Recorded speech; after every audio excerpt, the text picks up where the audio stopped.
नमस्कार दोस्तों, भारतवर्ष न्यूज़ में आपका स्वागत है। आज की खबर बहुत बड़ी है। भारतीय रिजर्व बैंक के गवर्नर शक्तिकांत दास ने बहुत बड़ा ऐलान किया है। उन्होंने भारतवासियों के लिए आरबीआई की तिजोरी खोल दी है।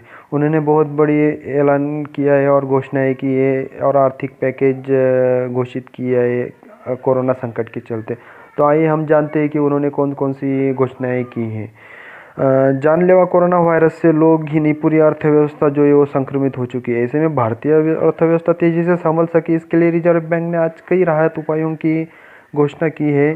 केंद्रीय बैंक के जो हमारे गवर्नर है शक्तिकांत दास, उन्होंने कहा कि जहां बैंकों को ज़्यादा से ज़्यादा रकम अर्थव्यवस्था में लगाने के लिए रिवर्स रेपो दर घटा दिया, तो वही माइक्रो फाइनेंस कंपनियों और एनबीएफसी को आसानी से फंड उपलब्ध कराने के लिए TLTRO 2.0 की घोषणा की। इसके अलावा ग्रामीण अर्थव्यवस्था और लघु उद्यमियों को आसानी से लोन उपलब्ध कराने के लिए भी अलग से रकम उपलब्ध कराने की घोषणा की।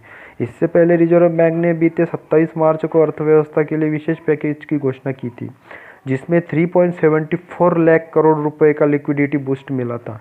रिजर्व बैंक के गवर्नर शक्तिकांत दास ने शुक्रवार को अचानक बुलाई प्रेस कॉन्फ्रेंस में स्वीकार भी किया कि इस समय हम कोरोना वायरस के खिलाफ जो लड़ाई लड़ रहे हैं, वैसी लड़ाई पहले कभी नहीं लड़ी गई।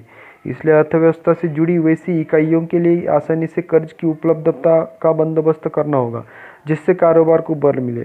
इसलिए उन्होंने targeted long term repo operation यानी TLTRO के तहत लिक्विडिटी मैनेजमेंट के लिए 50,000 करोड़ रुपए का प्रावधान किया। इससे नॉन बैंकिंग फाइनेंस कंपनियों, एनबीएफसी और माइक्रो फाइनेंस इंस्टीट्यूशंस को फंड मिलेंगे। ये संस्थान वैसे वर्ग को कर्ज मुहैया कराते हैं जिनकी पहुंच आमतौर पर बैंकों तक नहीं हो पाती है। रिजर्व बैंक ने नाबार्ड के लिए 25,000 करोड़ रुपए, सिडबी के लिए 15,000 करोड़, जबकि नेशनल हाउसिंग बैंक के लिए 10,000 करोड़ रुपए का भी प्रावधान किया। नाबार्ड को मिली राशि से क्षेत्रीय ग्रामीण बैंकों, सहकारी बैंकों और माइक्रो फाइनेंस इंस्टीट्यूशन का वित्त पोषण होगा, जबकि सिडबी को मिली रकम से लघु उद्यमियों को आसानी से कर्ज मिल सकेगा। नेशनल हाउसिंग बैंक के लिए 10,000 करोड़ रुपए का ऐलान कर रिजर्व बैंक ने संकेत दे दिया कि आने वाले दिनों में आवासीय क्षेत्र में भी गतिविधियां बढ़ेगी।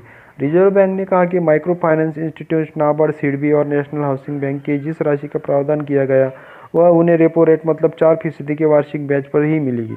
इसका मतलब है कि माइक्रो फाइनेंस कंपनियों ने छोटे कर्ज लेने वाले कारोबारियों, सिडबी से लोन लेने वाले लघु उद्यमियों और होम लोन लेने वालों को कम ब्याज पर ऋण का रास्ता प्रशस्त हुआ है।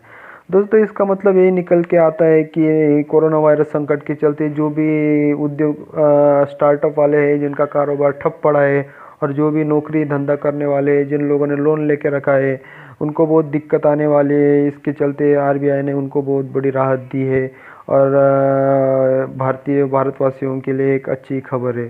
दोस्तों, आज की खबर यही समाप्त होती है। नमस्कार।